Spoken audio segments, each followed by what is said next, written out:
Hello and welcome to the Neurodivergent Social Work Voices campaign. I am Florence Smith, the neurodivergent social worker and your host. If you've stopped in to listen, there must be a reason why. Maybe it's to listen to and learn from the first-hand experiences of neurodivergent, or as I like to call us, neurosparkly social workers, on how you can create a neuro-inclusive workplace. Or maybe you're seeking advice from other neurodivergent social workers about what works for them. Whatever your reason, it's nice to have you here, because for 1 month we will hear from 19 neurosparkly social workers. The conversations will explore 19 journeys, 19 unique neurological profiles, and 19 tips for other neurosparkly social workers. So, why has this campaign been launched? Well, it's been done with the vision to raise awareness, share knowledge, celebrate neurodivergence, as well as increase representation of neurosparkly social workers across the profession. You can find us everywhere from students, social work assistants, frontline professionals, educators, and managers. Today I am talking with Dr. Nikki, an autistic assistant professor of sociology and social work academic. Hello, Nikki. Hello. Thank you for joining us today. Thank you for having me. I was wondering if you could start by telling us a little bit about your current and previous roles in social work. So my current role is at Durham University. As you mentioned, I'm an assistant professor in the sociology department. It's an academic role, so I have a lovely split between doing research of things that I'm really interested in. I do some teaching on the program and some administration. The majority of my role is around the Master of Social Work program, first year practice placements. So I work with community partners and organisations, local authority and third sector, and try to match student social workers with whatever it is that they want to do for their first placement. Oh, fantastic. And what is your area of research? So I look at explosive children. So my research looks at what's referred to as child-to-parent violence, particularly pre-adolescent children, and the majority of the families that I work with and do research with are neurodivergent children and young people. And congratulations as well, because I know that you've recently passed your PhD, if that's the correct phrasing of it. So congratulations. Thank you. And yes, that is the correct phrasing. You pass your PhD. And it's interesting because it comes in different, in case anyone's interested in PhD study. It comes in multiple formats. So you submit your actual written thesis to examiners to look at, and then you wait 3 months, and then you have an oral exam where the two experts in your field and a chair as well. I had a chair, you don't always have a chair, come and kind of ask you questions to make sure that you're the one that wrote it and ask you why you made the decisions that you did. And then that determines whether you pass or not. Oh, fantastic. And it's nice to hear about the different layers as well. Yeah. I think lots of people don't I didn't know anybody who had a PhD before I did one. So I wasn't quite sure. I was working it out as I went along. I think it's always good to know early on what you're looking at. Definitely. And how have you found it? Sorry, just drawing on what you've said, being, I'm going to assume first generation academic, and not knowing people who have done a PhD. How have you found that process and that journey? Really freeing. I think coming from a family, my dad was in the army, and then he's now a bus driver. My mum worked in childcare, and now she works as an activity officer. It's really interesting doing something like a PhD, and I was funded as well, which is 3 years to do something that you really care about, like that is your thing, the thing that really like it brings you to life, and having the freedom to just do it whenever you wanted to, and go down all your rabbit holes, and all my little quirks that in every other part of my life have been seen as deficits, I suppose, were massive strengths in a PhD. Like, oh wow, you could like really focus on this one thing that you really care about solidly. And everyone's, how do you stay motivated?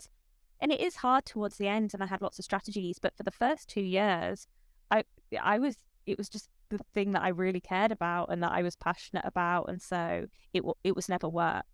It didn't feel like work. It was so freeing and liberating to be the first person that I knew to have all this time to spend on my special interests, as people like to refer to it. And I've got a massive grin on my face, because to have that space to really kind of focus on what you enjoy, and to be given that kind of freedom to, for 3 years, focus on what you enjoy isn't always something that we get to do. So that, I mean, I can't put the smile into words. So that's a smile. Yeah, very lucky. Very privileged to be in that position, really. Yeah. And to kind of research neurodivergence as well.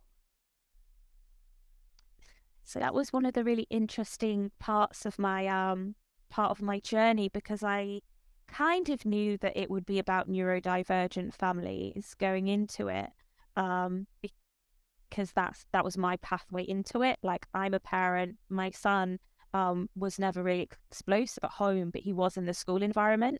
So I thought, well, based on how I recruit and the families, then I'm probably going to like come across lots of neurodivergent families. But what I found really interesting was, reflecting on the work doing it, I realized that I was the child that I was researching. Like, it never dawned on me that I was an explosive child, and that my family, when I was younger, were always walking on eggshells around me, and they had all of these strategies to manage my distress.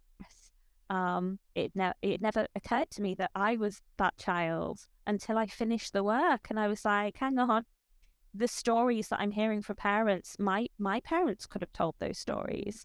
I thought that was a really enlightening, not traumatic, but certainly kind of that level of introspection. Is having 3 years to hear about neurodivergence and the different experiences that families have, then made me really reflect on what it must have been like for my family to have me. Oh no, thank you for sharing that, Nikki. And sometimes I don't even know how to put this into words, but I kind of had a very similar experience as well, in terms of that kind of personal journey through social work. And I feel like we are drawn to the profession for a reason. It is almost kind of such a self-reflective process. Yeah, absolutely. Yeah. And so much about yourself, being a social worker.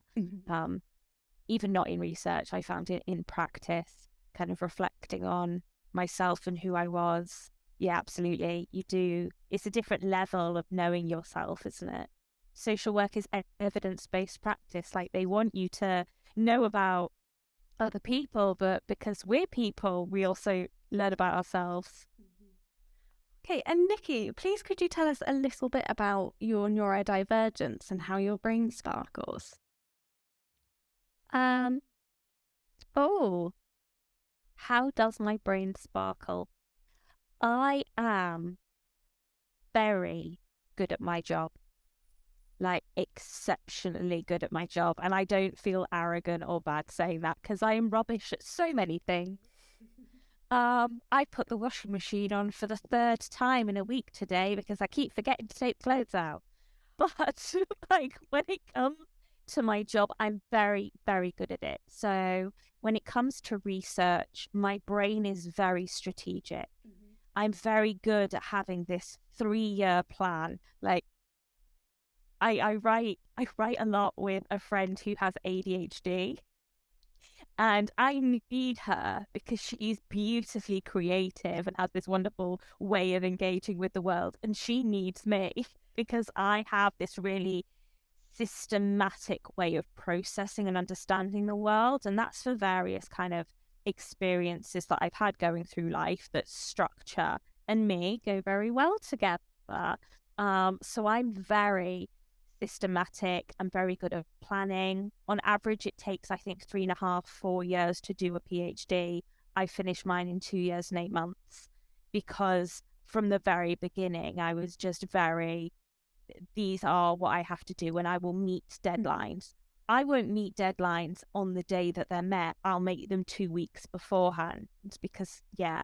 And it always makes me think of when I was younger, and my very favourite thing to do would be when my parents would like empty out their copper jar, and I would stack all the pennies, and I would do that as like a stim almost, that it was like a process to soothe myself. Yeah.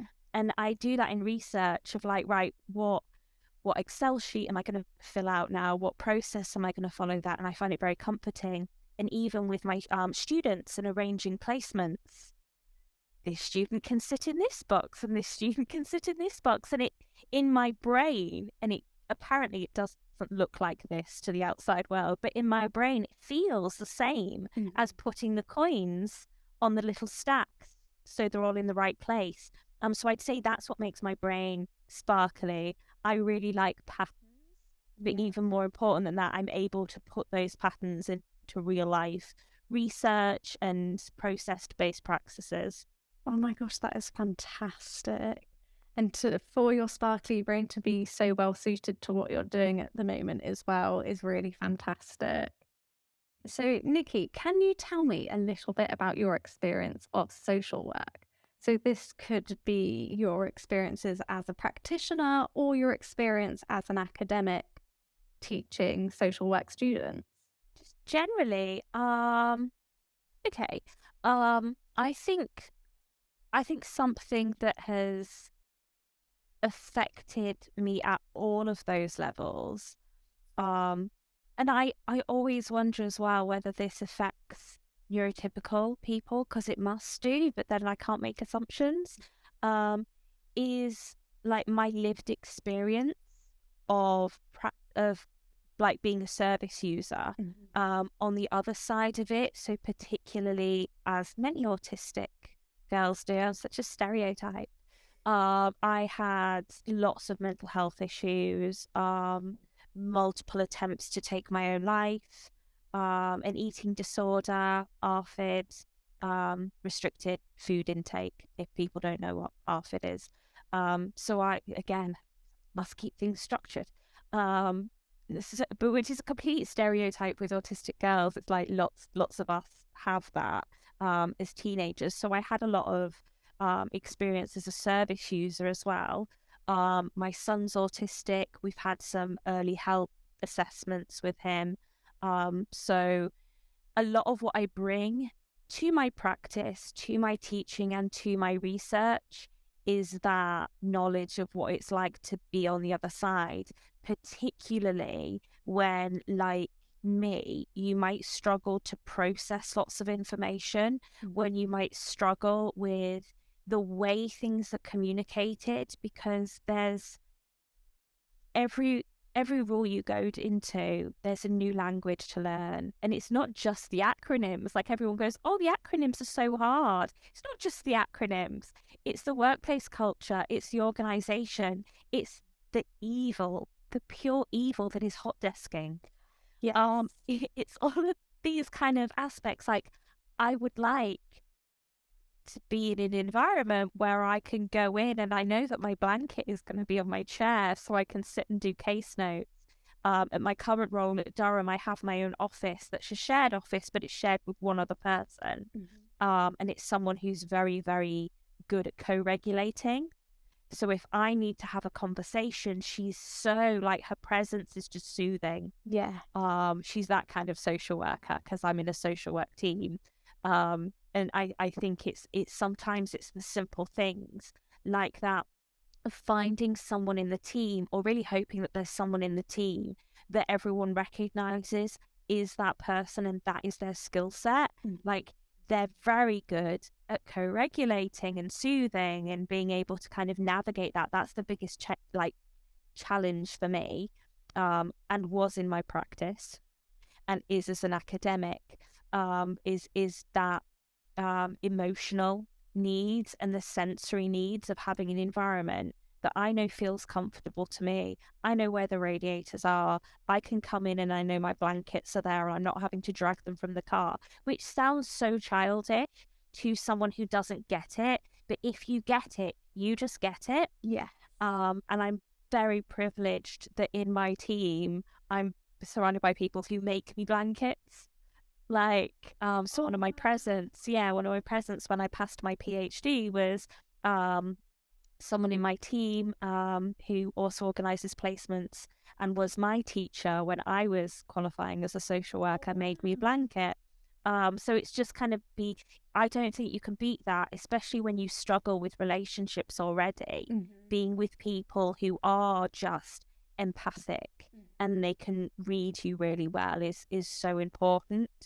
Not being in offices where hot desking is expected, or if it is expected, having people within the team, usually found with a really good manager who goes, you know what they're like, just give them that desk in the corner, that's theirs, leave them alone. Yeah. And they don't have to make a big deal of it. It's just shrugging your shoulders, you know what they're like, just let them get on with it. I think is much more helpful. I think that would be like my main advice more broadly, because I try not to give too much, because our intergroup differences are as significant as intragroup differences, and what I experience as an autistic social work academic is very different to what another autistic social worker who hates blankets and likes being cold, for instance, is knowing what works for you. For my students, though, particularly my dyslexic students, get so frustrated with local authority systems and how the software does not work with local authority systems. Now, they are definitely employing our students when they're qualified. So why aren't these systems in place already? And why are we having the same argument every single year about a student cannot start working on case notes because they can't get into the system? It's a waste of the student's time, it's a waste of the practice educator's time, and it's a waste of my time. So I'm thinking, because everybody's chasing the same people 6 weeks into a placement when somebody's on placement for 4 months is ridiculous, and it frustrates me. And in terms of local authority systems as well, is that that additional support and training in line with our processing and learning needs, it not being a kind of one-size-fit-all model of everyone attends the same training that's held monthly. It's got to be individualized, because actually I know as a dyslexic social worker, when I'm learning a system, I can get lost in my clicks and not know what got me to where I actually wanted to be. So the next time I go and do it, I'm still clicking and going down a rabbit hole, which then leads to overwhelm, which then leads to burnout. But also in terms of hot desking as well, is that what comes to mind again is that that no two neurodivergent people are the same. So often with hot desking, the conversation is around having quiet spaces, having dimly lit spaces, but it's also the sensory wise, like I can like quiet, but there are times where I just really need to make a loud noise, or I need to click a pen, and actually what I'm seeking isn't quiet, and what I need to do to kind of stim is go la la la la la la la and not annoy the person next to me. But that's such a good point. Like, we have an open door office in my I mean, there's a few good points you made, but firstly, with the noise one, is we have like an open door office. So unless we're having those confidential conversations with students or with placement providers, the door's always open. And I need noise, and I need a lot of noise. I'm blasting into my headphones like Linkin Park's Hybrid Theory as I'm working, and people have made me jump if they've come right up to my face. I had just no awareness that they were even there, because I need noise if I'm going to be to help me kind of switch off from all the other sensory stuff. Mm-hmm. But yeah, I like your comment as well about the actual software systems and how the processing isn't taken into account. And so much of this, it is taken into account as students. But then the occupational health assessment just reminds me of like when young people come off their EHCPs because they've started university and then they have a DSN. And the DSN in no way relates to the EHCP that they've had for like 15 years sometimes. And once again, it goes from a DSN into an occupational health assessment. Yeah. And there's this really, and I don't know how we fix this, but there's just a complete mismatch of actually none of these things seem to be talking about the same person. How has that happened? We're not talking about a 5-year-old to a 20-year-old here. That was reviewed every year. We're talking about a 19-year-old to a 20-year-old, a 20-year-old to a 23-year-old. Have all of these needs just disappeared and now they just need an adjustable chair? That's amazing. Yeah, and I always feel like it feeds into that deficit idea as well. Is this what works for you automatically applies, well, there's clearly something wrong with you, so what do you do to help compensate for that? What do you do to help fix it? And it's like saying, so, Florence, what's it like to have a skeleton? How do you explain that to someone? How do you manage to unpack and unpick all the coping mechanisms that you've attempted to build up over the time, which likely aren't going to change your entire brain or your way of kind of engaging in the world, but it does kind of put that back onto you that you need to identify, and having an assessment which states these are all the things that you can't do, rather than looking at actually let's try out a lot of different things to see what might help you achieve everything that you want to be achieving. Just, I suppose it is just a manifestation of this embedded deficit model that we have, and problematizing our existence as neurodivergent people, that something wrong with us, so we must know what we need to do to fix it, and put you back up. Well, no, I've always had a skeleton. I just use my skeleton. Sometimes I get achy bits and I don't know why. Like, I don't know what you want me to do with that. I find it such a bizarre system. What works for you? I don't know. Counting pennies in my case, I guess, but And spreadsheets. And dressing gowns. And dressing gowns, all the sensory goodness that feeds my soul. But yeah, it does. It just perpetuates our feeling as well that there must be something we need to do to fix us, rather than actually this environment isn't good for you or right for you or what's necessary for you to succeed. So let's change it.